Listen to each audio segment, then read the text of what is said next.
and I would be far better off with it if I didn't have to play fucking chess and hit 7 menus every time I battle. You don't get 7 menus. You're exaggerating. You gotta pick which direction. John, I'm gonna take a shot for you right now.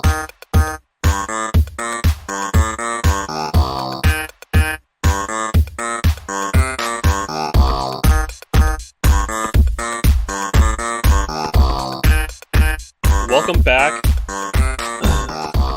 listeners. Thank you for joining us. This banana shit got me going. 1 second, we're gonna redo this. Welcome back, listeners. Thank you for joining the brigade. Well, this is off to a great start. Jesus. Yes, I'm keeping all of this. Oh, I'm sure you are. Welcome back, listeners, and thank you for joining the brigade of the House of Spin Dash. I'm your co-host, Nick. Joining me today is my other co-host, the Knights of the Realm, Sir Jonathan of the Taint of Nintendo. How are you, sir? The Taint of Nintendo? Yes, that's what I put you as. Interesting moniker. Yeah, I don't know. Living in the taint. It's good down here. What are you drinking tonight, bud? Just some red wine, some Cabernet Sauvignon. Classy bitch, you. Yeah, classy. Not bottom shelf totally. It's all right though. Right. I cut back on the box wine because I noticed that the scale was getting a little higher, so slowing down. Not able to fit into that your armor there, right? Sir Jonathan? Yeah, I feel like he's got a wedding dress. He's gonna try to squeeze into Robert Baratheon. Get me the breastplate stretcher. Also joining us, as you guys can hear, is His Holiness High Confessor Matthew. Well, that's a lot better than John, Lord of the Taint. I don't know what I did to earn that. Yeah, how is he holy? He's the Antichrist. For one, he wasn't bitching about this game as much as you were. He actually knew how to switch jobs properly. And by the way, John, it's not one fucking button. I know. I figured that out. Oh, man. The Taint had some problems. That was one shot for you guys. Yeah, Nick, what are you drinking? I'm shotting up Pinnacle Tropical Punch vodka tonight. Did you steal that from Delta Chi Omega sorority? It's the only thing I had for booze in the fridge. Oh, and I owe you 2 more shots, by the way. All right. But less with me. Matt, what are you drinking tonight? I'm also on the wine tonight. For a game like this, I feel like I had to go something a little high class, Me and the Taint have high aspirations, I suppose. Although, I'd like to, go to your place, Nick, and see you sitting there with your Pinnacle and your Ugg boots and just your Han Solo outfit. Actually, I'm wearing Michael Kors sweatpants right now. Also fancy. An LL Bean. I have my LL Bean moccasins on. All right, so that's like 25% sorority girl. What's the other 75%? Well, then how willing you are to suck dick. How much you barf later. All right, well, hey, here's your second shot, boys. Woo. Wow, getting them crossed off early. Whew. I'll take the other one later. I won't be able to walk up the stairs. Just the way we like it. Oops. Computer, no. How you guys been doing? How's this quarantine gaming been treating you guys? John, you're not in quarantine, right? Oh no, you're just working from home in general. Working from home until eternity ends. Yeah. The wife just got the notice that she more than likely, probably by end of November, maybe actually working from home full time. It's not great. No, and hopefully this doesn't impede my job. Yeah. I actually got to go to businesses and talk to people. So, gonna have to learn how to socially distance that, and hopefully I'll get some virtual enrollment there for my gig. So, want to add a new little segment to that. Anything in like the gaming community that has interested you, like so any like blogs or something that Twitter, whatever that's popped up that's interested you in the gaming world. John, do you want to go first? Because I can ramble. I've been splooging my pants for days now. Yeah, we get daily updates. We get daily updates from Matt on everything alternative gaming, not necessarily mainstream, like the Xbox X to the fifth power, whatever it is. The mini Sexbox, yeah. The mini fridge. Dude, not really. I heard there was a new Zelda on the Switch, the demo, the Hyrule Legends or something, before Breath of the Wild that looks intriguing that I would download, but no, I've been focusing on fantasy football. I hate to admit it in a video gaming podcast, but pretty much from September to December, I kind of have fantasy football as a priority. I'm not going to lie though, John, like at what point do you get diminishing returns? From football? Because, yeah, I put no effort in, and literally the only reason why I even remember to change my lineup is because Nikki tells me to. I'm basically the taco of the household. Man, I love that show. So you going to win then? What's that? So you're going to end up winning then and not even realizing it. Yeah, me and my team of kickers are going to take it. Yeah, you're doing well so far. We do a work league and then a pick'em league, and then I do some side bets with other guys. So the trash talk, and it's nice to have that, even though we're all not working in the office. It's still fun to have something like that between us. So it's pretty good. Nice. Gotcha. I managed to convince my kid that an unplugged controller works, and we got. You're a real parent now. Yeah, it was a proud moment last week when the wife and I were like, "Oh, let's play a circuit on Mario Kart," because we've been doing that on the Switch. We've been knocking off different cups, and we got the kid to sit down with a GameCube controller, and he thought he was playing. Nice. Yeah. Good job. Yep. Parenting win right there. Yeah. You can run that until, I still do that with Charlotte, and she's 4. Right. Like I was playing like some Street Fighter tonight, and she thought she was fighting along. No way. She was sitting there with a wave bird, just mashing away on buttons. The chunky one that can sustain the most damage. I gotta get my kids onto that. Get them a controller and make them think they're playing. Train them right. Right.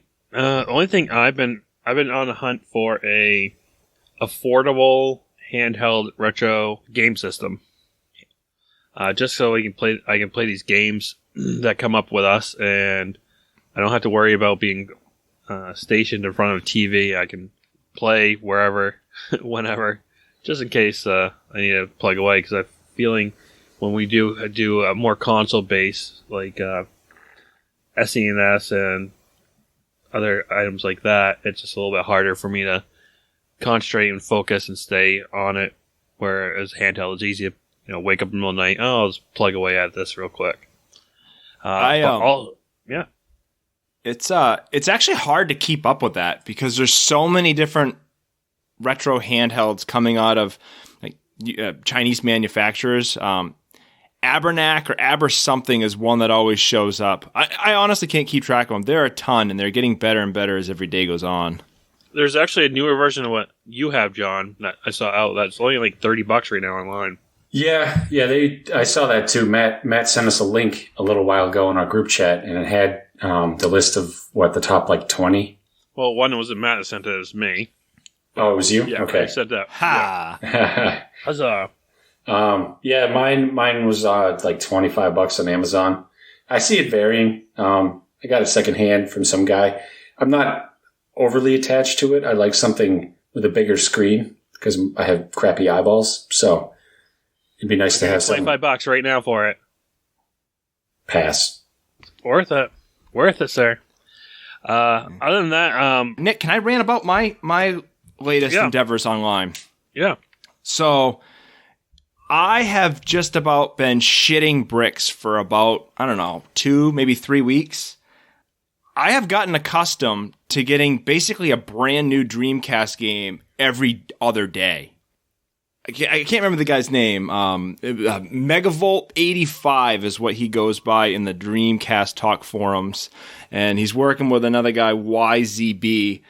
And what they've managed to do is they've managed to convert old Atomus Wave games over to Dreamcast. There's something like 30 of them. So, backstory on this. Atomus Wave is basically Sammy had a collaboration with Sega and they worked a deal out with SNK. They needed something to kind of stand in and be the next step after the Neo Geo.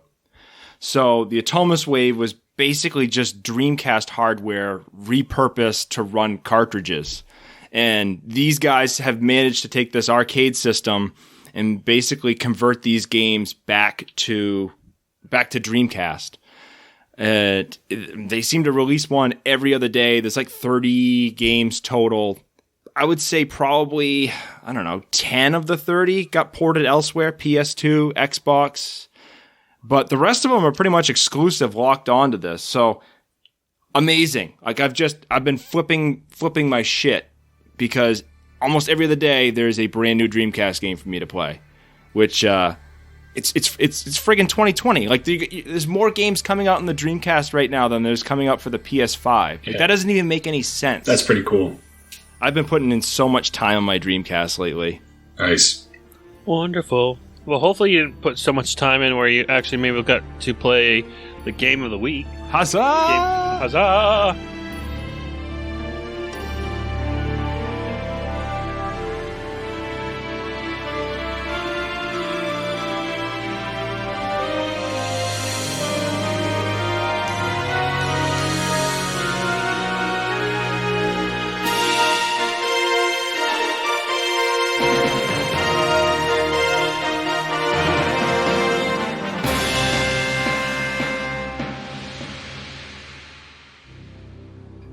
Our game of every 3 weeks. I'm not huzzaing. It's supposed to be 2, but John keeps dragging his ass on these. John, how much time did you actually put into this game? A few hours. You always bitch at... Jesus Christ. How much? A few hours. Oh, I thought you said 3. No, more than that. Pretty much he said, so what, 5? Nah, more. All right. How much would you... Dude, I don't know. Give me a number. I'm not sure. Well, how many hours did you put into ActRaiser, Nicholas? Whoa! Well, seeing I kept on replaying it, probably as much as you did. Yeah, same So I just here. kept on Replaying it and replaying replaying it. But mine was due to difficulty of the emulation, not difficulty of not understanding the game. Yeah. So, someone could have taken the 5 seconds to go to Google and like, how do I do this? Well, Nick, Same. what is the game of the week? Tell us. Yeah. Tell us. So, the game of the week was Final Fantasy Tactics. Kind of two different, not really two different games, but Matt, I think you're the only one to play the original Final Fantasy Tactics for the PS1, correct? Yeah. I have both. I have War of the Lions for PSP, but you guys all went with the War of the Lions version, so just to be difficult, I went with the original PS1 version. Well, I think you made out on a deal at least for jobs, because it's a lot harder getting the jobs or in the War of the Lions. Like, you had to actually do like extra levels on some things to qualify, so I think you got the better end of the deal on some things. But, comes out in the wash. Yeah. I mean, better translations. So yeah, we played Final Fantasy Tactics, War of the Lions for me and John. Matt again played the original PS1 version, which was released in June of '97, and then for the War of Lions was actually redone in May of 2007 is when that came out. So still some pretty good years on both those. Took 10 years for it to be, in a sense, remastered and done properly as well.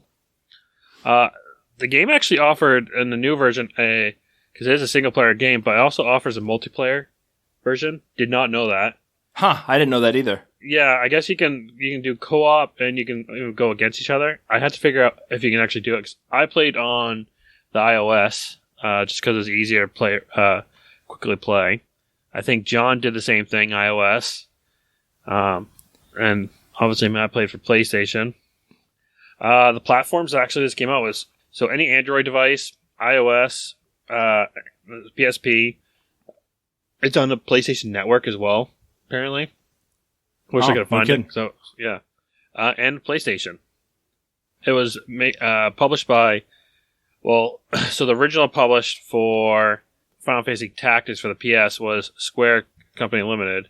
Then, because I think they just changed their name, Square Enix is who developed the expanded one for War of Lions.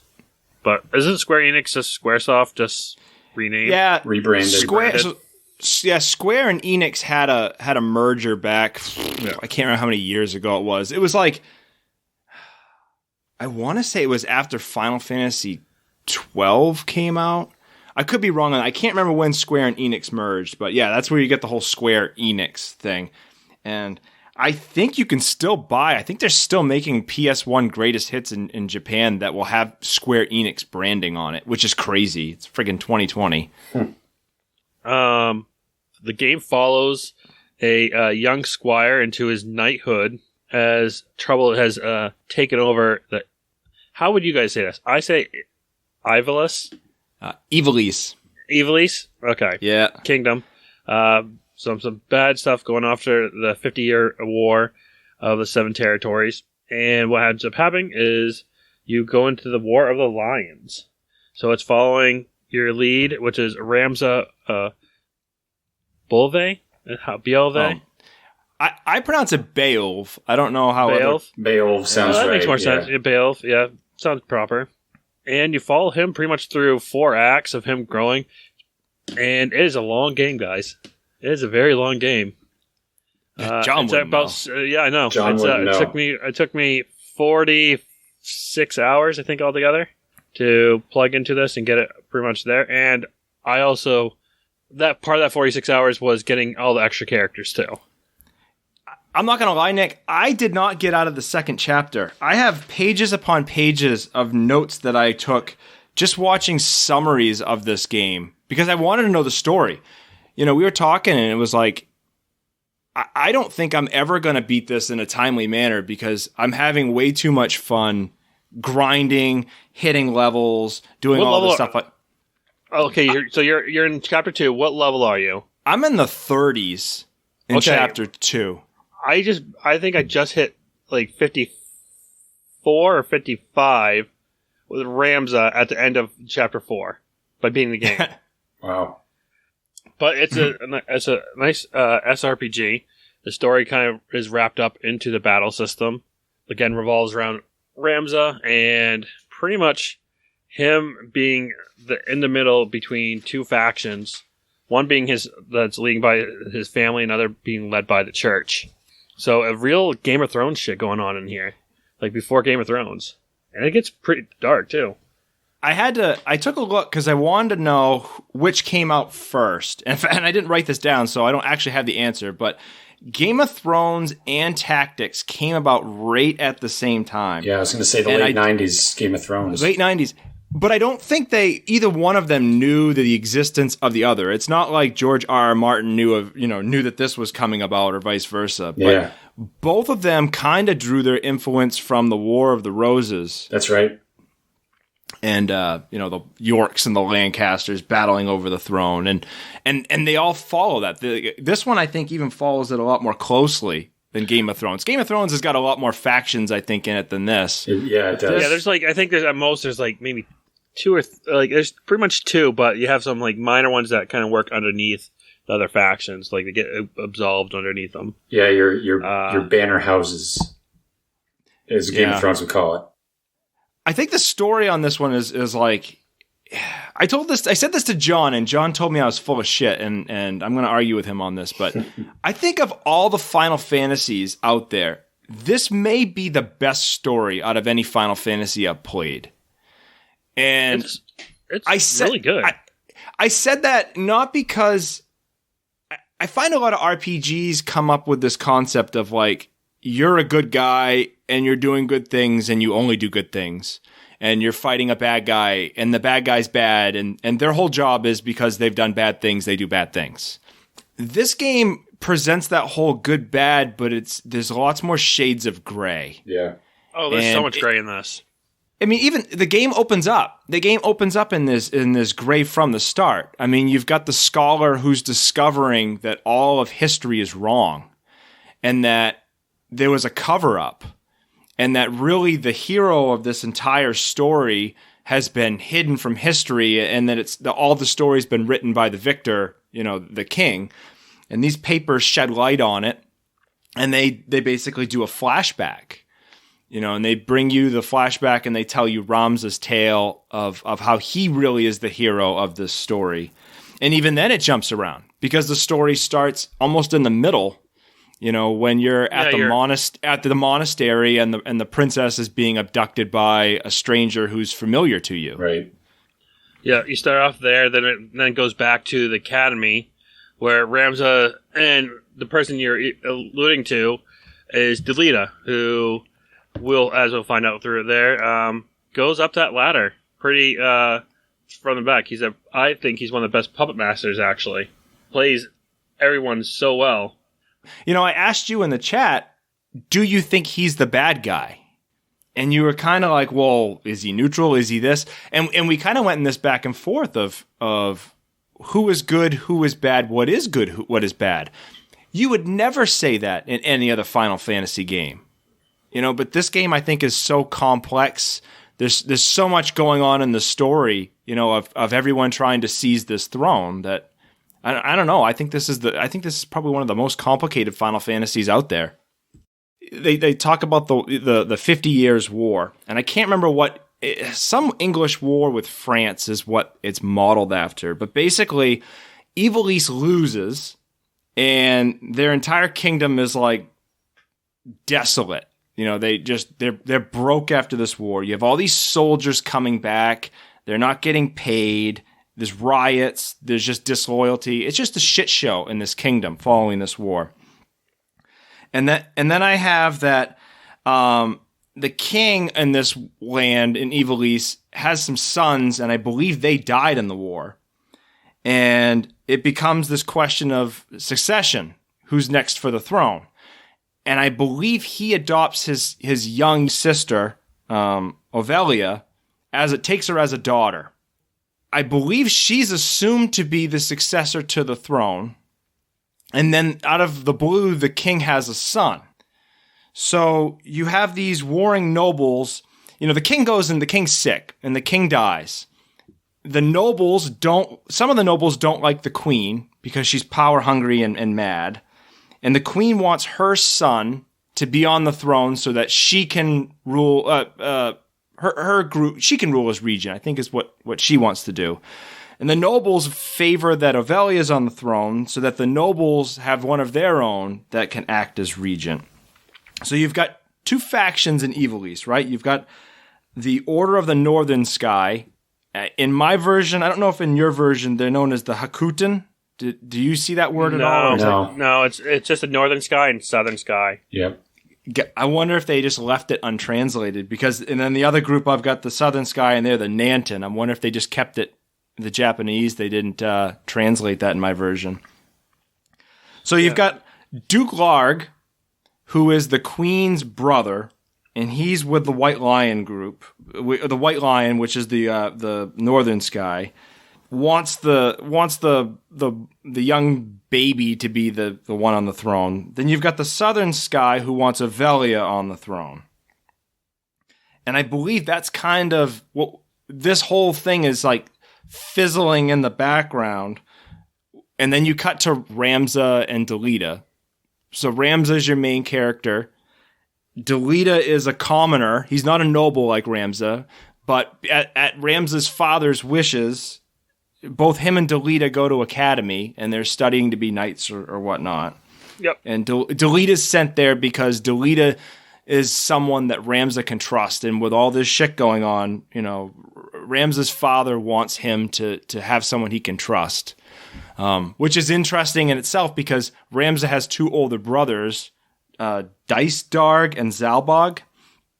Neither one of them are and Dicedarg. No. I love these names. Well, they're like cheeses, right, John? the Duke of Munster. Earl of One Rochefort. actually become. I mean, you do have he does have a brother that's actually and as you play through the game is actually like sees the fallacies of the older brother and calls him out on it and ends up and actually kills the brother. So hold on, let me rewind a little bit though. I think the whole first chapter spells out that as they're going through and as they're dealing with all these commoners coming back and the fights with the Corpse Brigade, this group of revolutionaries that's sick of shit, this game presents this whole class issue that you wouldn't see in any other games, where these nobles basically fucking hate these common folk. They're garbage. You know, you discover this one noble, Algus or Argith, I think is how it's translated in yours, and absolutely fucking hates commoners. And there's I think a pivotal scene in this game in the early on where you're going and Delita's sister gets captured by these revolutionaries, and your brother instructs this noble dickhead to just fire at will. You're more concerned with shooting, the revolutionaries than they are with this, your best friend's sister, and they mow her down. And I think that's the moment in this game that Delita kind of takes the turn and says, I'm done with this commoner noble bullshit. There's two paths, and you can live the righteous way and get mowed down like my sister, or you can make some moves and, you're either the shit on or you're the one doing the shitting. And I think from that point, the whole game, like, you understand Delita's motives. In that first chapter, the game sets out Delita is going to do something radically different than Ramza. And then from there, the whole game kind of unfolds, right? You're doing your things. I think you kind of know it from the beginning either way before his sister actually gets killed. From the very beginning, he acts like he clearly acts, and even between him and Ramza, in my version, the dialogue goes on behind there. Even Ramza kind of talks to Delita in like a dog kind of like, don't. It's one thing, Delita in one of the first battles says, hey, we shouldn't do this, and Ramza's like, don't mock me. I'm from the House of Bulv. We are made of warriors. I can do this. So, from there, I think it's just a matter of time either way. I think his sister dying was just the last straw on the camel's back kind of deal. It just was like, okay, I'm done. We're going to just do this. There's no hope. I'm just going to take over and lead this country into where it is. And from there, throughout the chapters, he controls everything from the background. He joins certain factions and swaps. He works himself up the ladder, betraying everyone, even Ramza. Ultimately, he just uses them to go through and get himself to the throne. That's really what it is. In the background, you have him. While everyone is dealing with their own bullshit and working against each other, you really have Delita working on the background, trying to get work himself up the ladder to the throne.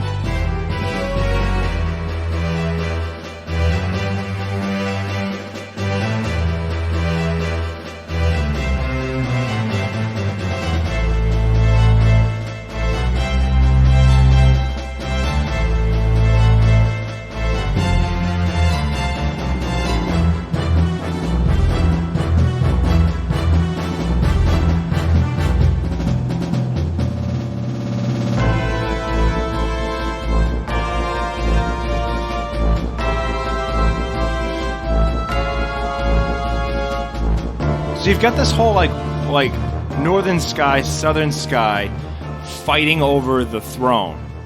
What's the church doing on all this? Because I kind of got hints of the church is kind of... So the church is trying to get the Orcrites, they're 12 Zodiac stones. They actually have like a demons / I don't know, like mythical creatures that end up taking over hosts. And they end up becoming your actual main like bad guy, your main bosses at the end. But these are the things they take over the brothers, right? Doesn't one take over? I can't remember which one. None of them actually use the Orcrites. It's actually all other characters. So let's see if I can pull up there. So there's, and even them, you don't go against all 12. You go against, like, there's some that are like on a back end. They're kind of side quests that you end up getting some stones from, because not all of them turn everything else, like anyone else, into like this demons. But there's some side stones that you end up using to actually help. You end up using them to actually get stuff from the past, like old machines. So it's kind of weird. It's like almost you come from a machinist in this, or it's kind of like there used to be a lot of technology in the way back history that's kind of lost, and magic and knighthood took over. But you have these machinists that find this technology and try to rebuild it, repurpose it, and that's where you get.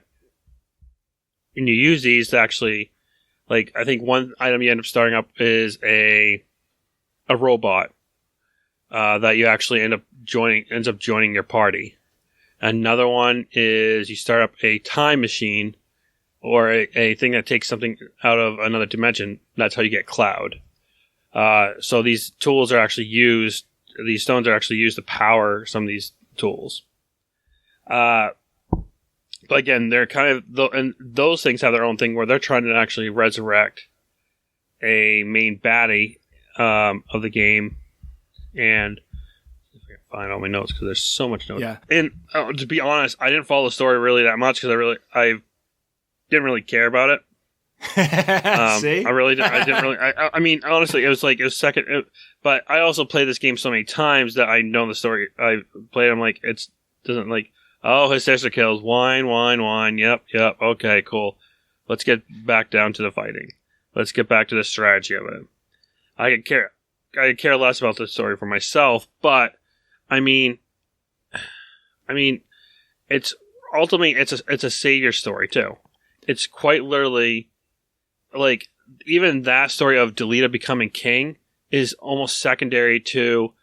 In the end, Ramza ends up being the last. Him and his sister become the last of the Beowulf house, Beowulf house, and that's it. It's him trying to save his sister at the very end. Yeah, because and I had to Google this, right? So correct me if I'm wrong, right? The church, isn't the church trying to they have like this like demon Christ figure that's like their savior? So you have let's see if I can pull it up here. If it'll allow me to pull up. For what I gathered, and I read some shit because I'm never going to get to this. 100 hours, I'll probably get there eventually. But they've got this like Christ figure. I can't remember what the saint is. So you have the Lakavi, which is these creatures that are in the stones.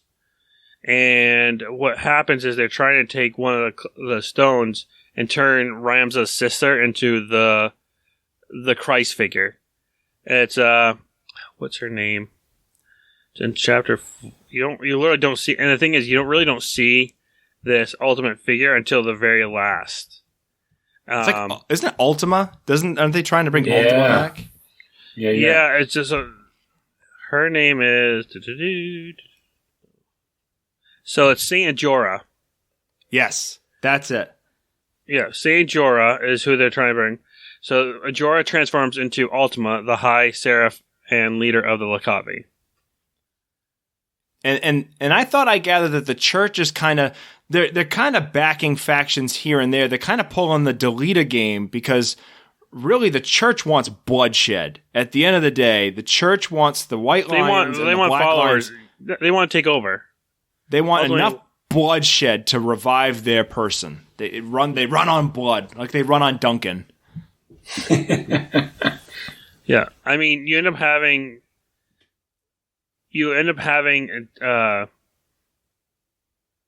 Let's see. You have Zalbag. Was it Zalbag or Dysog? Dysog. Dysog ended up actually found poisoning his dad too. So in the end, you actually found that he poisons his dad with a certain mushroom over time, so it makes him look like sick, but not traceable.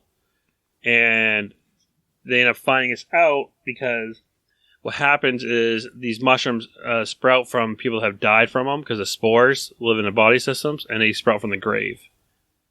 And then that's when you have, then I believe, if I remember correctly, then you have Zalbag is actually a brother that is actually good. He was just going along. He thought he was doing a noble thing. And he ends up killing the Dysarg. And then what happens is, ultimately jumping through, is he dies and he's brought back, and then Ramses has to kill his brother. And pretty much he and his sister, then at that point, are the only ones. And in between, I mean, it's really a lot of convoluted. It's just literally back and forth between the factions. Yeah. You know, I have the people. Then you have Delita, who's pretty much grooming Ovelia. Because he kidnaps her. Because he's the one that kidnaps her at the monastery. Because if I remember right, he, quote unquote, he doesn't kidnap her. He's rescuing her because they're going to kill the other people are going to kill her. So he's want to make sure that she gets to the throne.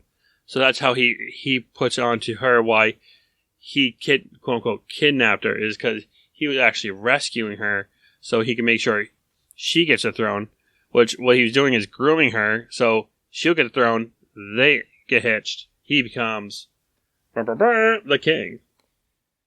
And that, I don't know if correct me if I'm cutting anything off, because I think the ending of this game is like the most poignant part of the whole friggin' thing. Like, is there any more story that's important other than the ending?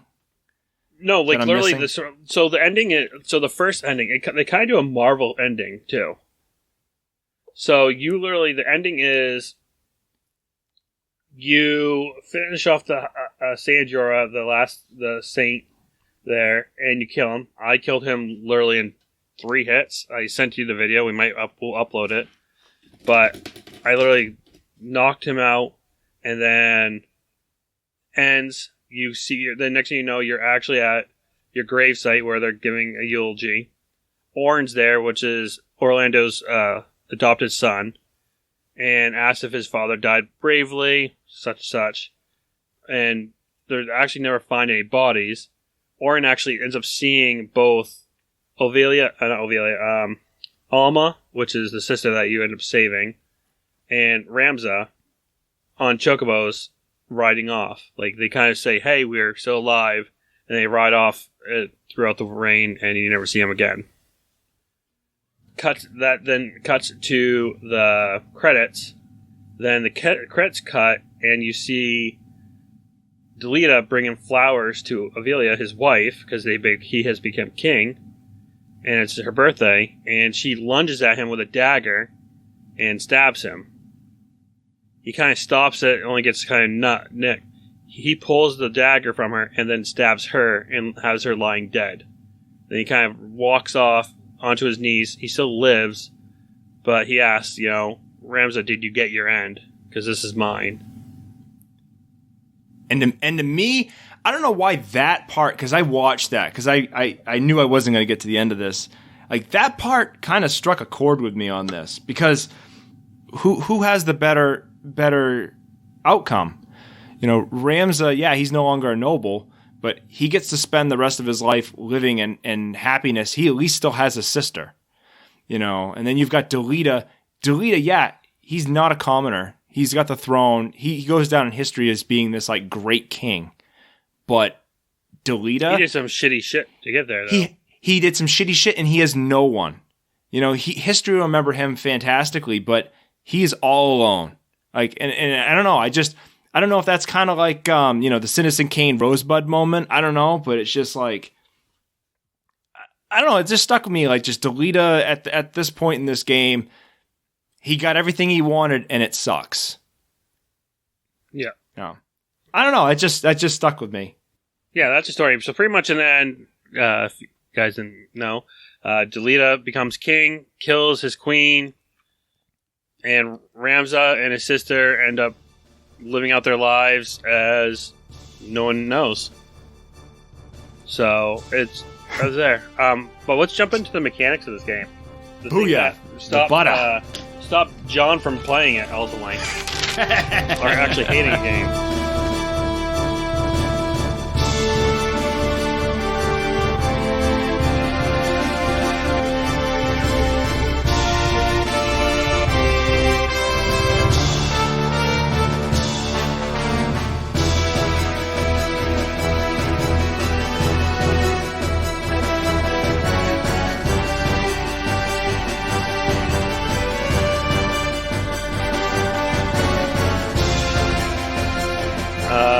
So in this, there is jobs, which is actually very key to, I think, every Final Fantasy game. I mean, I only played this one probably to the fullest, but I remember in 1 and 2 you do have different jobs but you don't really change jobs. This one you have a whole job tree. Yeah. And it starts off with your first one is a squire, knight, archer, and I think then chemist, white mage, and black mage are the ones that you get to see. Well, I don't know, because I'm replaying it.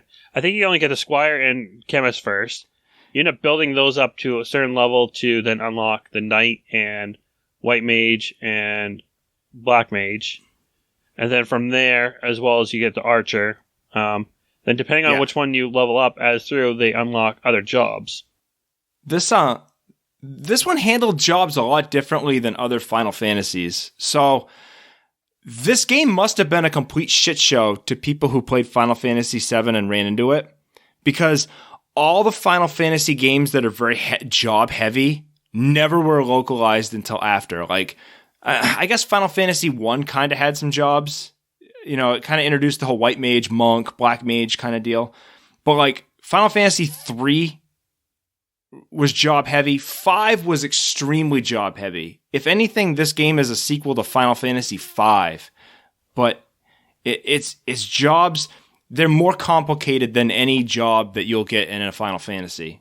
Like, there's some jobs in here that are just completely useless too. Like, you have to actually get them if you want to get a certain job at the end. But some are just like, oh, what's the point of actually working out this one? Like Squire, you literally don't have to do much in Squire just to unlock one thing. Unless you are a Squire for Ramza. Because his moves are just straight up, especially when you get near the end. Like, you shout, and you literally raise your magic, you raise your attack, you raise your speed, you raise your brave. So to the point where if you do shout like a couple times, you can easily do a 750 damage with one hit. And if you, yeah. So John, did you do the same dumb thing that I did? In that you looked at classes as kind of like, I've got to master this class before I can move on to the next. That's kind of what I was thinking. Yep. Yeah, that was weird. And the way that it allowed you to get points for those classes too was also a factor, right? Like you get JP and it can only be used for certain things. Yeah, so depending on what you are, some of the JP would be distributed to other jobs depending. Like if you had like 2 jobs, I think actually distribute to both those. And sometimes some of them would also build up other ones. If you unlocked them, you can automatically give you JP towards that as well. Like Squire for the other ones, like I'm replaying it right now. I already got past Dorter with one. I think I got that within like probably half an hour of that. I already have to the point where I have, cause I'm trying to unload Monk really quickly. Because right now, this new build, the first build I did with Ramza was a Monk build with ninja skills and also a samurai skill that pretty much anything that's either shot at you or hit, you pretty much dodge. So you pretty much are just invincible walking through. And you're just a badass with punching. Especially when you have dual wield on for that. You have 2 hits, so you literally do one attack. It was like 1,400 damage, 1,500 damage. So you can literally KO your big baddies with one kill, one hit, if not come really close. But I mean, there's some fun ones in here. I remember when I first played this, I was super excited to have the orator or the mediator, and different depending on what version, because you can literally do a traitor move where you can start convincing people to join your side. So I remember one playthrough for one where I literally convinced everyone, all the enemies, to join my team, and that's how I won the battle. They the abilities in this are nuts. Like, there's one that I never got to, but I was reading about the calculator or the arithmetician. Yep. And that one kind of reminds me of like some of the stuff that you'd get in the old Final Fantasies with like your blue mage. where like And that's pretty much what the Rotition, I think, replaced. Level 5 Doom, it's basically something harkened to that where like you can pick everyone on this certain level on the map, right? I'm going to nuke everyone, figure out the height, or everyone whose level is a prime number, or everyone, you have these like weird stats and like you can cast something and nuke anyone with that particular statistic. It's insane. It is absolutely insane. And like, just real quickly, every RPG has experience, and you gain experience and you get stronger, yada, yada, yada. And that's not interesting because every one of them has it. But this one, you also have job points. JP, John, you mentioned that earlier. And with the job points, you're able to invest in abilities that each class gives you. And you basically have like, I think 5 or 6 different abilities that you can slot. Like every class has an action which is locked. Like it's inherent to that class. If you are that class, you're pegged to handle those actions. But you also have another slot where you can select other actions that you have from other classes. So like you could have a black mage with white mage skills. You could have a black mage who's got monk abilities. Yeah, so you have, as you're alluding to, and you can actually kind of take different bits and pieces of each class or each job that will build your ultimate character. So you have what they call your first 2 abilities, which are your straight up class abilities. Again, you can be a knight, and we'll say chemist. Then you have your... I don't know what to call. I call it reaction. It's basically if something happens, what happens back? So you have your reaction skill, which is like counter or something like that. Yeah, you have your counter. It might be, and I think you can also do like arcane magic. Like different things will happen. Parry. You have your like one that works in the background, where you can like move to extra space, or you might have no boundaries. You might be able to teleport. Walk on water. Walk on water, which is completely useless. Like for my mage build, I had my time mage. It was a time mage with a chemist ability, with ability to teleport. It also had it had a thing where it pretty much cut down your time for magic, so it would actually, instead of having to wait like maybe a full turn, you could literally almost instantly do your magic spell. All right. You're onto something there, because that's one thing I didn't get on this game that like I just figured out, and then now we're recording is speed and timing in this game are everything. Huge. How long it takes you to cast, how fast your character are. Like it works on this type of battle system, and I think it's like called the charge time battle. Yeah. And it's like different actions fill up a gauge. And I don't think you see the gauge. At least on mine, I didn't see it. But yeah, it's a CT gauge. You get up to 100, and that's when you go. Yeah. Yeah, so like my build for Ramza was martial arts, metal, which is his squire abilities, Shiodori, which pretty much anything shot at you or like certain things would pretty much miss. Dual wield, which was a ninja ability. So I literally had a monk, a squire, a ninja, and a samurai, and then I had a thief move, because I moved 2. So I had all those built into one character. So like I alluded to earlier, you have, for special jobs, you have Squire for Rams and Delita, so that's where you get a couple extra abilities besides your standard. Like you get something like Chant, which would like take care of HP for someone. Or you'll get like Salve, which would take care of all illnesses. Then you get something like Focus, where you bring up his attack power. But then you have like Holy Knights. You get a Sword Saint.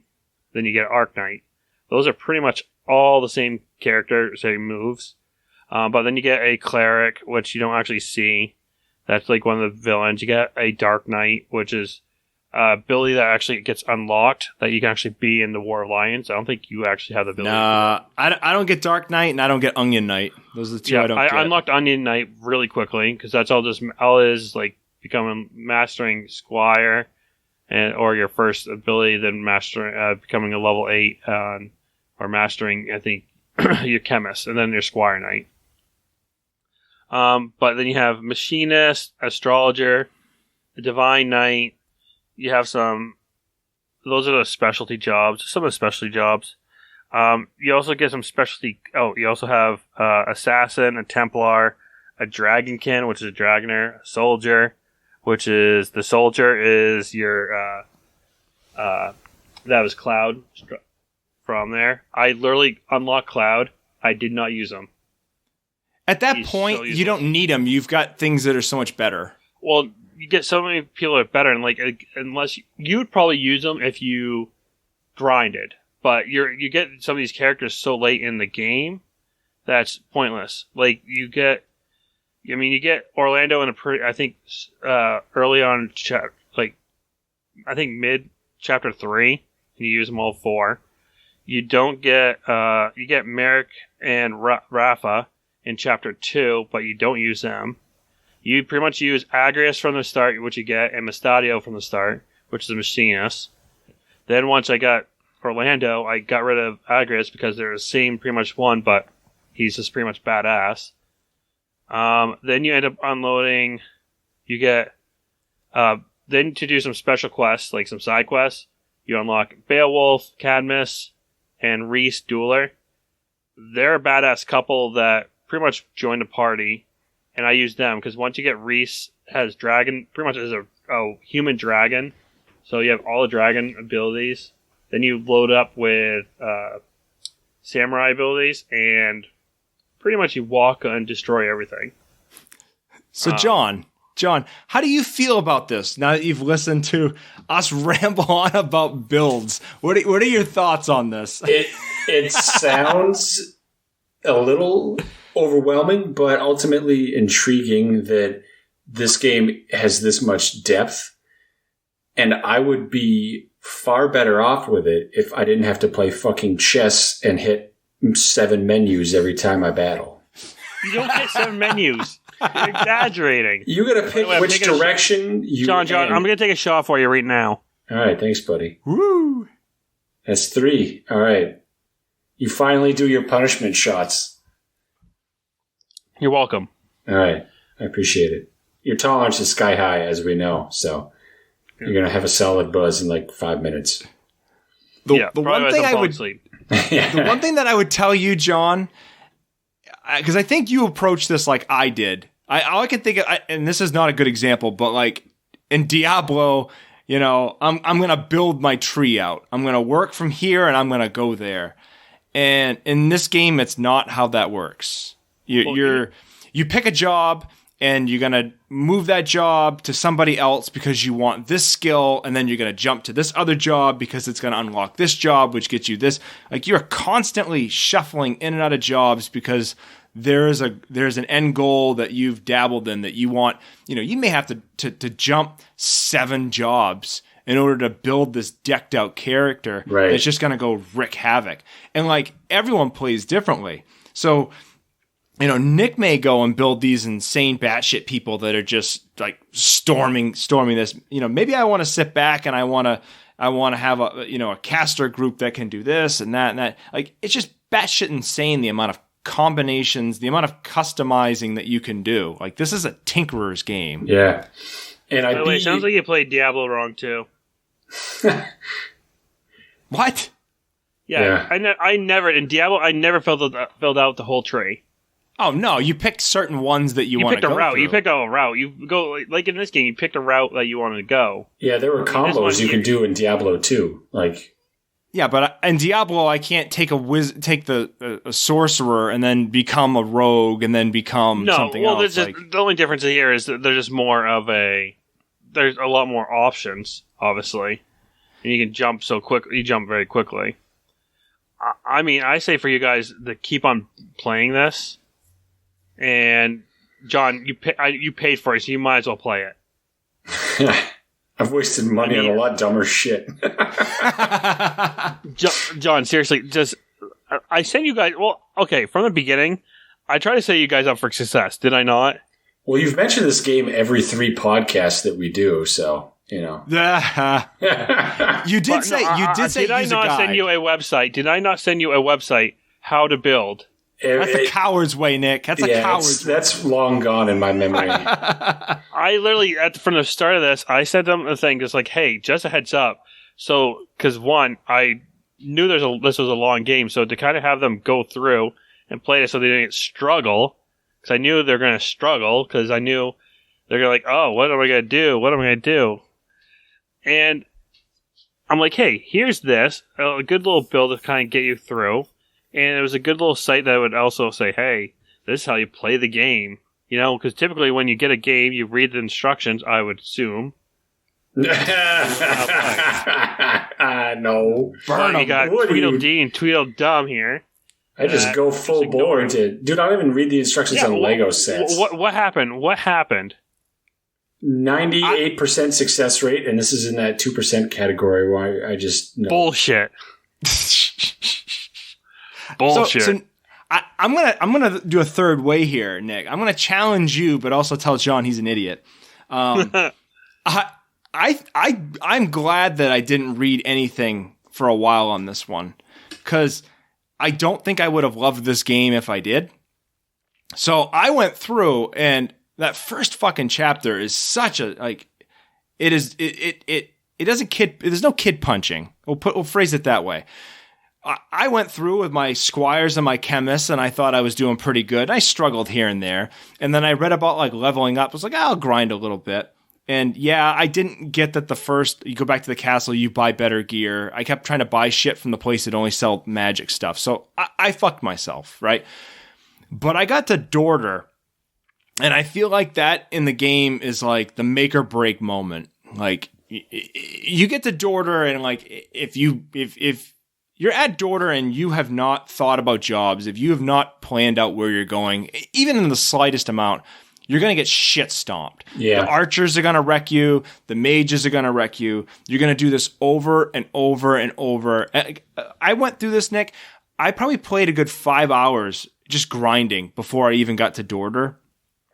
And I got there, got shit stomped, got so pissed because I thought I was a high level, I grinded too much. More than I should have, but I don't have good enough equipment to do anything, and I didn't.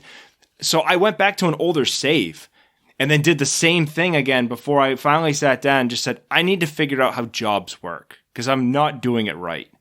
And that's when I began to branch out, try other things, and it's like, I feel like at Dorder, things click. Like you're either going to figure out this game at Dorder or you're not. And if you're not going to love it.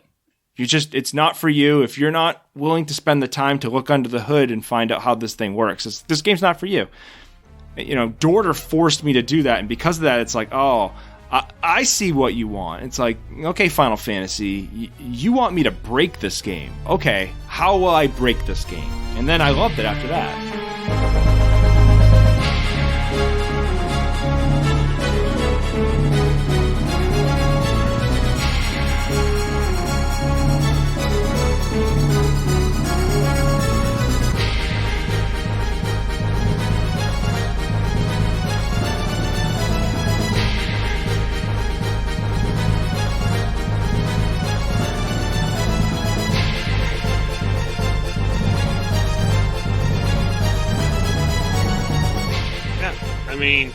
I don't know.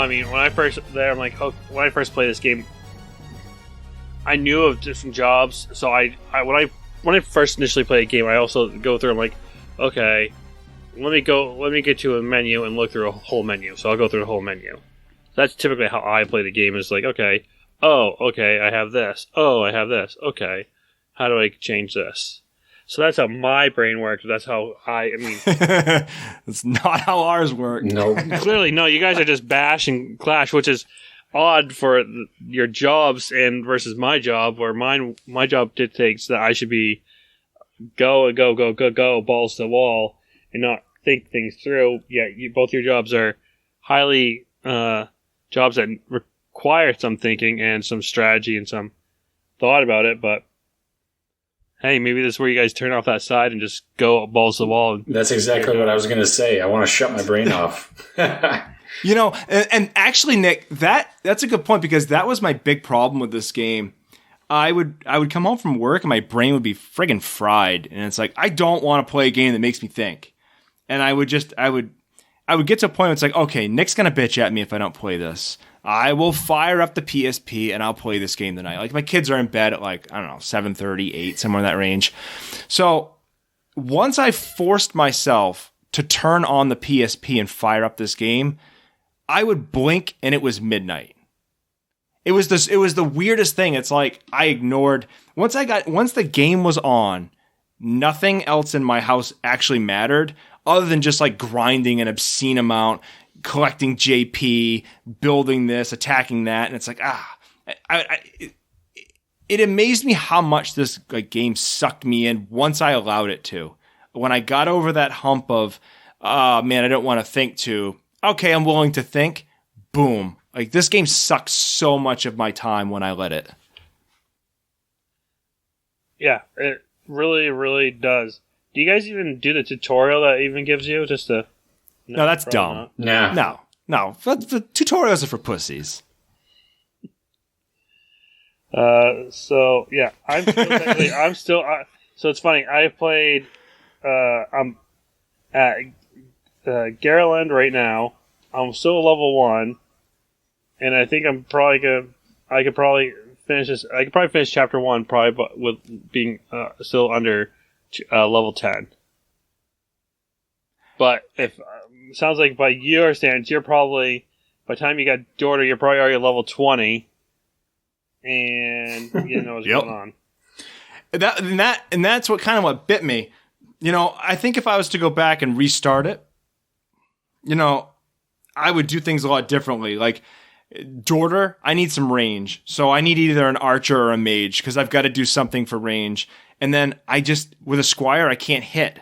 They're not powerful. I need to get to a monk. You know, once you get that monk, you can beat the hell out of shit.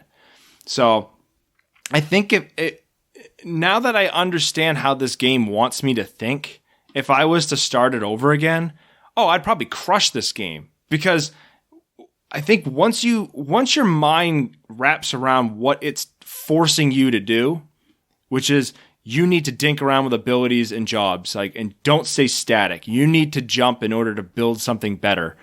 You know, once your mind's wrapped around that you're constantly moving, constantly building.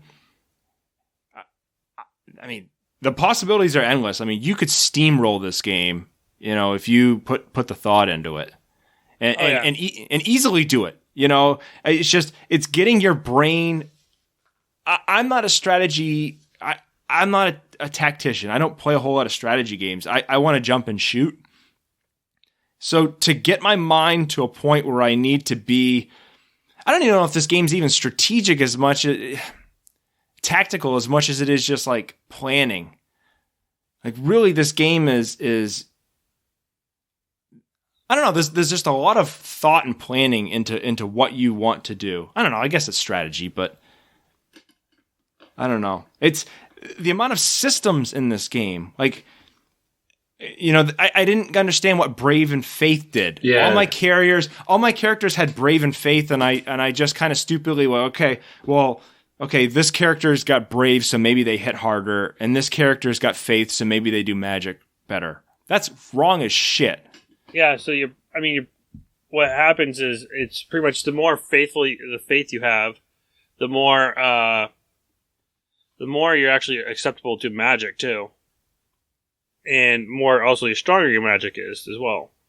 And Brave helps on your hit a little bit, as well as how much you're able to go up and stand for defense as well. Come on, mouse. I think it also gives you like a % chance on reaction. I thought at some point I read that. You have a higher reaction. Let me pull up my notes on that. And while you're pulling that up, I never did this, John, but there are moves in this game that allow you to like up Brave or drop Brave, or up Faith or drop Faith. And And like, if you drop or raise Brave, either or, too high or too low, if a character's Brave drops below a certain threshold, like they become a chicken and run away, or they, I can't remember what happens if you max Brave. I can't remember that, but like Faith, if you max Faith on a character, they become enlightened and don't want to fight anymore. No shit. So you have like this weird system where like you're like you can tinker, but if you tinker too much, you can send things going the wrong way. Yeah, I mean, for me, my characters were between 80 to 70 in Brave for the fighters, and for my magic users, they had about 70 Faith, at least. And then their opposing one would probably be in the 60s, 50s. So still a manageable use. Did you play around with the Zodiac compatibility at all? I read about that. Shits about it. I read that and I'm like, I don't give a fuck. I'm putting in my birthday and moving on. Yeah, you don't really, and that's what usually some people do. It helps out a little bit. Like there's some clench moments, like, but way you build, you don't really have to care about that because pretty much at one point it comes to a point where like you're just so powerful it doesn't matter. Yeah. So John, I don't know if you got that far, but like different zodiac signs have different compatibility. So like when you type in your birthday, everyone's got a birthday, so everyone has a different zodiac sign. So like maybe my damage and healing, or maybe my healing spell on one of my teammates doesn't do very well because our zodiac signs are not compatible. Right. You're a Sagittarius, so a Capricorn can't have healing. It doesn't benefit. Like, yeah, I saw that in the save file. So I looked it up, and that's another layer. It's just this game had so many layers to it. So sorry, jump in there. So Brave affects most reaction abilities, barehanded attacks, and Night Sword damage, where Faith affects spell damage both dealt and received. So obviously, the higher Faith you are, the more damage you can do, but also the higher Faith you are, the more damage you can receive as well, because you believe in magic.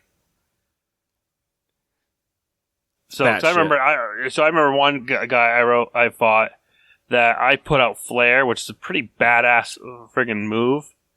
Like it does, usually I think it does, like, if someone has high Faith, it does like 256 from the start, from even at low level. Because that's like one of the major attacks. I got that because that's how I took Waygriff out. Actually, I took him out with that attack once. So like, boom, done. We're done. So I unlocked that pretty quickly.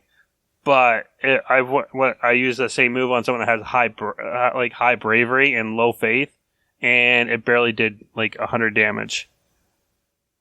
It's crazy. Yeah. Yeah, Wigraf, I guess, is like... I guess in your version, it warns you not to make a stupid mistake. Because I think everyone in the PS1, like, you get to a point in this game, like, if you don't make multiple saves and save before you go into wherever you fight Wigraf, I can't remember the name, but it's...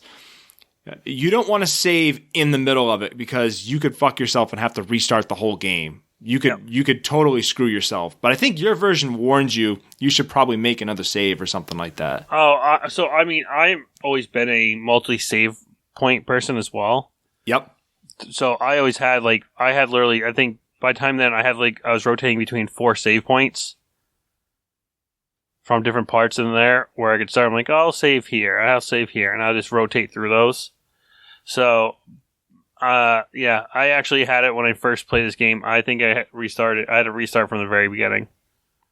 And it sucked, because there's a good chunk of time you put on. It sucks. So, I mean, it's not like, playing, like I said, it's not like when we were playing ActRaiser where you can blow through each world very quickly once you knew what was going on. There took time to build a character, because you had to build someone that's strong enough to take it. You're like, okay, well, Waygriff also has a thunder attack, so maybe this time around I'm going to get rubber boots. They'll lessen the damage. But you have to be pretty tactical with him as well, of how you have to do it. So also, like, one thing I like is, at the beginning, if you lost about it, did you ever reposition certain characters? Like, okay, I actually want these characters to start over here versus over there. Oh, I noticed if I start them here, this happened. Maybe I should start them over here instead. Oh, yeah.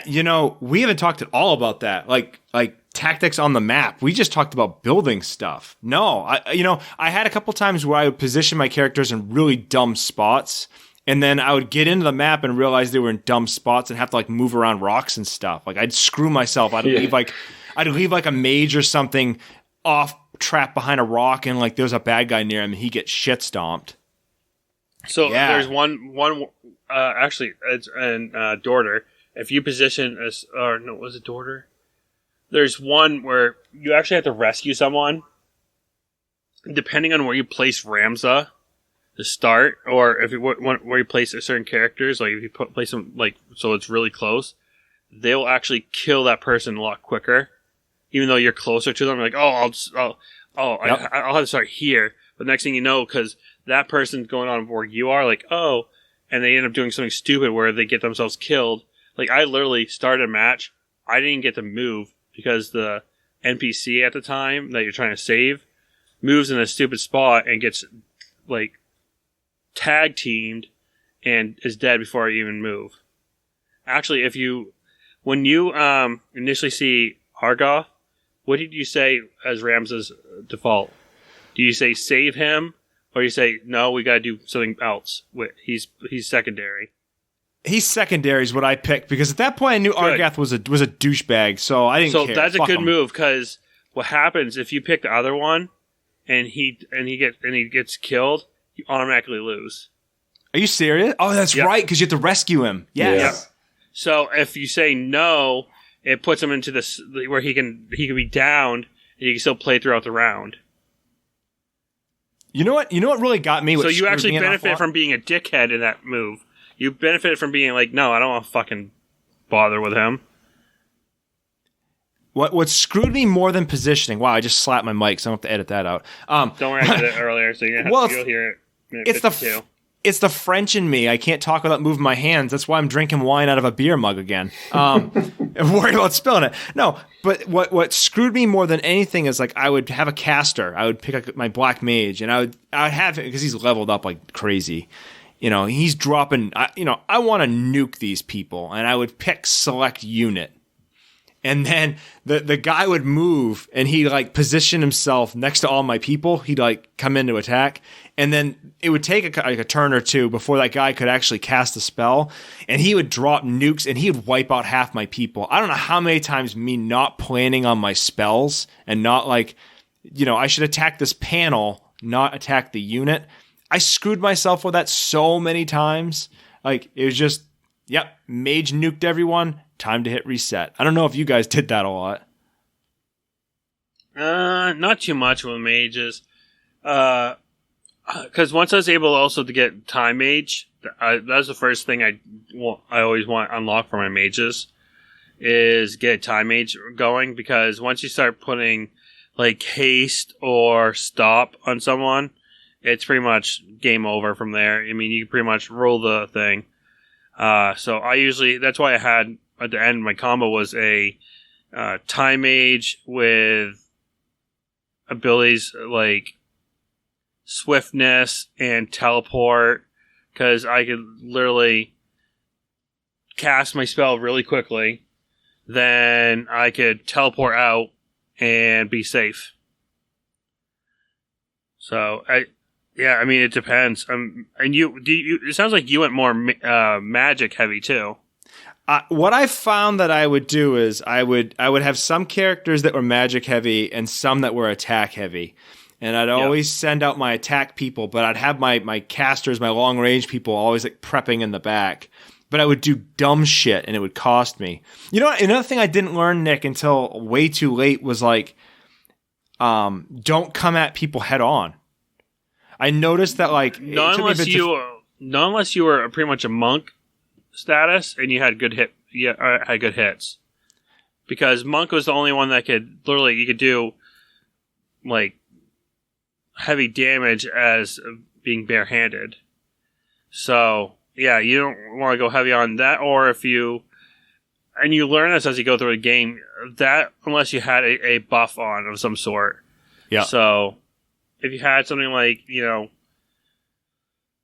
like a good combo was actually a like knight and thief combo, because you can use the knight's ability to either kill their like the Dark Knight there, Galgath, I think his name, something like that. I can't remember. Yeah, he has a attack where it's Duskblade, where it takes your HP and gives it back to him. But if you have a thief or a knight and you either break his weapon or steal his sword, his attacks are useless. He's pretty much a sitting duck. So you kind of also have to know what the person you're going against, and like, okay, what's the limitations to this person? Like with mages, you could get, as long as you got real close up to mages or archers, they're pretty much useless because they can't do anything. It's more likely if they're going to hit you, they're doing very little HP damage, and they're not going to cast a spell on you. So you can get really close to those guys because you're limiting their ability to attack you. With knights or like thieves, you kind of want to keep your distance on them, or if you're going in, you want to make sure the character you have is pretty much a one kill hero. So.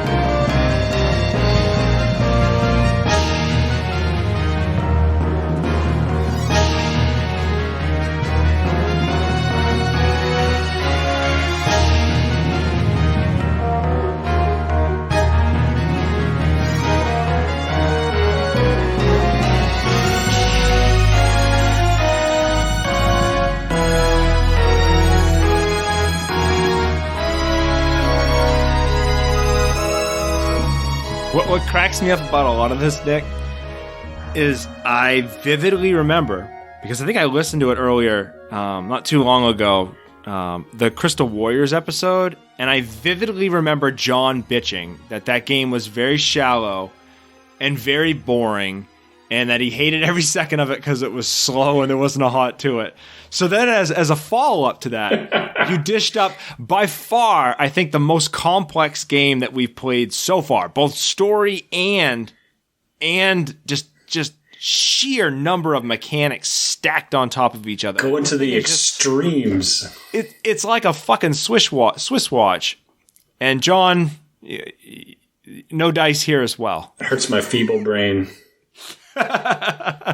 So, I mean, we could obviously talk hours and hours on this, but, I mean, the gist is I think it's a pretty badass game. You do have to have a kind of tactician or a mind for grinding as well. It's so customizable. You can play it however you want. Obviously, you can build a character, and I think that's part of the fun of this. Like, I'm going through for the second time. I built a badass monk that was a one-punch kill person. This next time, I'm going to try build him into a Dark Knight. I heard that's a really good build. And I might try not to use Orlando through my kills, because you put him in, he destroys everything. But overall, this game, I think, even now, like, after playing this game, I wanted to actually play the Game Boy Advance version, which is kind of nifty as well.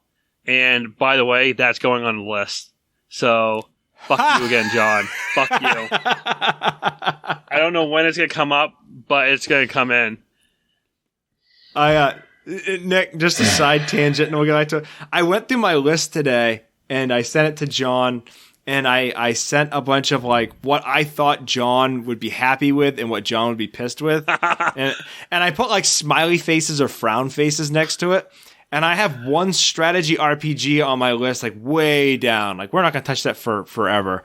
But I put, like, an angry frown face in that, like, stress that. So I can't wait for John to play Tactics Advance, knowing how much that he loved its predecessor. And so the Advance is a little bit easier. There's not as in-depth as this one is. Like, this one, I think, has more mechanics built in. The other one, I mean, there's still the mechanics are still built in, but like on top of that with that one, advanced version, and there's actually different. There's humans. I think there's 4 different races, and each race can actually have certain abilities, and you can do certain things. So you have to think of that as well.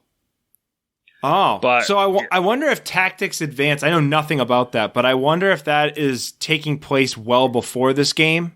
Because I think Final Fantasy 12, which I'd love to make John play someday, is like one of the earlier things, like when the airships were in the air, when they had crazy technology, they had tons of different like weird races. And I think this game was kind of like, shit hit the fan, you just have humans, and humans are being assholes to each other. Let's take a quick look here. We'll close up this episode. Let's take a look at the Final Fantasy timeline. Oh, God. Real quickly, see if someone has a good... Well, no, I don't know if you're going to find it, because most of them don't have a unifying theme to them, but there's a couple in this universe, like Tactics exists in the same universe as Final Fantasy 12, exists in the same universe as Vagrant Story. But I don't know when that timeline is and how it works. I heard Final Fantasy 9 is a good game. I have to start playing these other Final Fantasy games.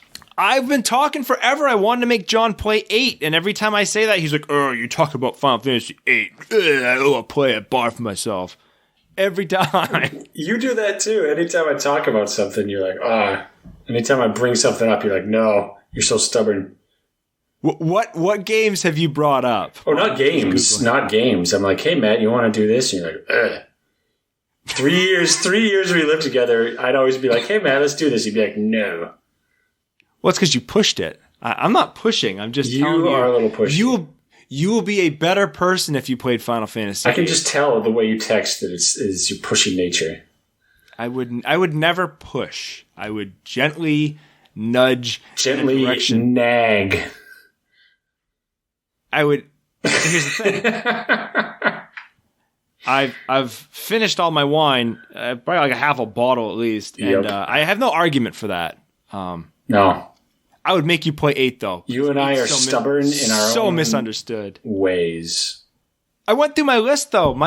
I put a bunch of John picks on there. I'm like, well, all right. The analogy, Nick, you weren't on this text, but John's basically like the abuse victim of this entire thing. Like, it's just you and I going back and forth, like picking things we like, and John just going, "Oh, I hate it. Oh, I hate it. Oh, I hate it." Well, John's like, let's just pick up a obscure game that no one has ever heard of, and that we can play through, and then we say we don't like it because it really was shit, because reason why no one heard of it, and no one is going to give a shit about those episodes. Or let's play a game that we have some reminiscent, or we remember someone else playing that was fun, and because we didn't play it, and give our thoughts through it. And it's also, I think, these type of games that we pick that are our favorites, it's good to reminisce, because Final Fantasy Tactics before now, I really haven't played it in some time. Since I was like, I think the last time I fully played it through was like when I just turned 20. And that was the last time. I've always played it off and on, but never really played it. So, I give this game a solid, 10 out of 10. And 12 points. I like the modesty. Wow. I give this game, well, it's kind of a heavy perfect score. I mean, I think nostalgia also played on, but I think it actually did hold up. I mean, ultimately, this game holds up very well, and the fact that they were willing to go through and update it in 2007, they gave it a whole, sounds a lot better. The music's great on it. The translation is a lot better. Though I did find some translations. I think, what was the word? There's one word they didn't translate well. Like, they put, instead of a C, was a K in there. I'm like, I think they meant this. Well, you could have my version, because I had the PS1 version. Like, the translation is real bad. It's not like you guys had like the flowery, the Duke go. Oh my god, that language was pretentious. John, I'm surprised you didn't like it then. Pretentious son of a bitch. Why, just because I read all of Game of Thrones? I'm pretentious. No. I think the normies out there read the Game of Thrones. I think you're coming at it from a whole new angle. I'm just jaded. I don't have the attention anymore, man. I'm all done. Tapped out, Nick. We need to hit John with a 100-hour game. I don't know what it is, but I just break him. What? I wonder if there is a game. Let's see what. I mean, this game. I mean, this is a solid. I think 100% through is like 65 hours. I've never played a video game for 65 hours ever. I think Zelda on the Wii, I spent 44 hours. What's that one? Twilight Princess? Yeah. Yeah, that one. I still need to play that through. I get to the point where he turns into a wolf, and that's it. It's a slow burn at the first 5 hours are hard. Mm-hmm. So, yeah, this game, if you had asked me in the first, my link with Twilight Princess, if you'd asked me in like the first 5 hours what I thought of this game, you go back and you read the text message we were exchanging. I got to a point where I was like, fuck you, Nick. I hate this game. This is a miserable experience. Fuck you for ever making me play this. But I didn't like the idea, Nick, that you were crushing this game and I wasn't. And that pissed me off. I was like, how the fuck is he doing this? I play way more games than Nick does. There's no reason. And that alone forced me to, like, that was my driving force. And once I got past that, like, first 5 hour hump and, like, learning how the game worked, like, as soon as my brain decided it was going to rewire and it was like, oh, I know what they want. And then I loved it after that. I may have days where I didn't want to play it, but my God, the days that I did, I loved every second of it. It's like this game was like friggin' crack. So on my end, absolute recommend, but I would say recommend with a qualifier. Get to Dorter, explore, don't hover around in one class, experiment. And if you get through Dorter and you still hate it, you're probably not going to like this game. It's not for you. But if you get to Dorter and your brain's rewired, man, this game is a hell of a lot of fun. I enjoyed every second that I put into this thing after that point. John, the Negative Nancy. I'd like this game if you didn't have the battlefield movements. Like if it was, a traditional RPG where you line up and you could grind a little faster, then I'd be on board with it. But I don't like the chess move. That's the thing. That's the common theme. Like with, we did Crystal Warriors in this one. I don't like the movement aspect of it during battle because it just slows it down. And I kind of like faster paced games because my attention span as an adult has decreased significantly. John, I will let you know ahead when Final Fantasy Tactics Advance comes out for us to play. There's actually the first level teaches you all about movement and teaches you about how to attack. I mean, I know how to do it. It's just I don't like the process of it. I'm gonna make you play Bahamut Lagoon at some point. So buckle up, buddy. It's coming. What can I get you guys back with? You keep talking about I'm gonna make you play this. You need to find something. I'm not making you play shit. I'm making you play quality. John, for making you play this game, how many hours did you actually put in this game? Oh, I don't know, man. Probably around 10. That's better than I thought. Yeah. I got close to the end of the first chapter, I think. I was really hoping to see if I can pass you, but I had some things came up yesterday. I'm like, You've played this game so much. It's like if I said, I'm going to play Final Fantasy 3 or like Super Mario RPG, these like autopilot shit that you can do because you played this game in your past, You picked Final Fantasy 3, and I swear to God, I will make that a 3-hour episode. I will dig. I love that game. I love every inch of that game. I don't want to pick it because I want to explore new avenues that we're all on a level playing field. See, that's my strategy for this podcast is to just pick games that we aren't familiar with. Once we get enough listeners, Matt, I want you to listen to the John hosted games and see what our listeners are, how many listeners we have for each one. Well, I went through our numbers, and I'll delete some of this because some of this people don't need to hear, but I went through our things, and you know what? The election, all the episodes that we put out during the election, the number of downloads plummeted. And I think it's just because people were just like, fuck this, I hate life right now. Yeah. And then as soon as the election went over, our numbers went back up. So it's like, oh, that's a good sign. So that's not fair to John. You know, we did cover Body Harvest. That was terrible. Time. But Body Harvest was released in that window. You know, for the listeners, you know, we're several episodes ahead releasing, just because it takes me a bit to edit, and I don't know, sometimes life throws you shit. So it's always nice to have a couple episodes in the can in case things go haywire. So all our episodes are delayed. So by the time we're listening to this one right now, I think Donkey Kong Country dropped this week. But I'm curious. So, yeah. Great episode, guys, right? Yeah. Everyone loved the game, John. So what's next? You guys want to know what's next? So next up is so here's the thing. I've been deeply concerned with the episodes that we've had so far that John was going to get mad and quit. So I needed to throw John a bone. No, I'm just going to half-ass it like everything else in my life. Oh, he's getting dark.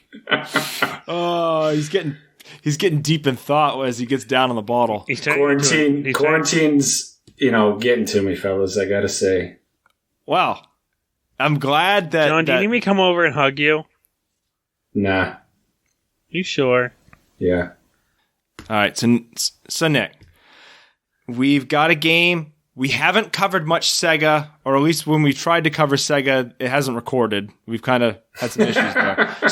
So we are going to the Sega Genesis, and because John is having such a hard time in this pandemic, I felt the need to throw a game in his face where the main character is named Corona. So we are playing Crusader of Senti for the Genesis. Can't remember who made it. Published by Atlas. It's kind of a Zelda clone.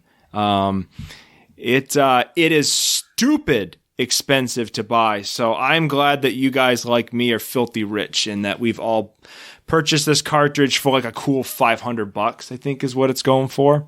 So congrats on being rich guys. Woo! You've done it. Yeah.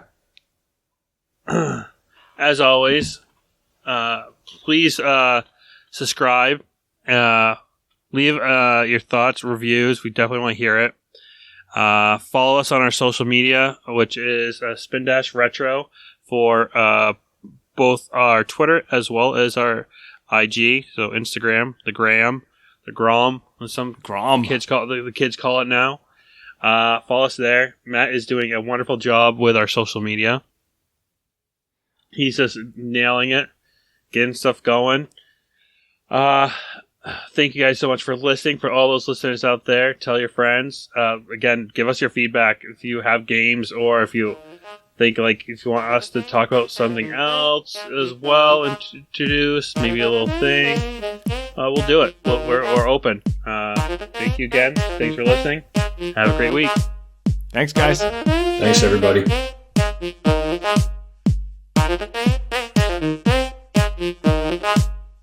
Thank you.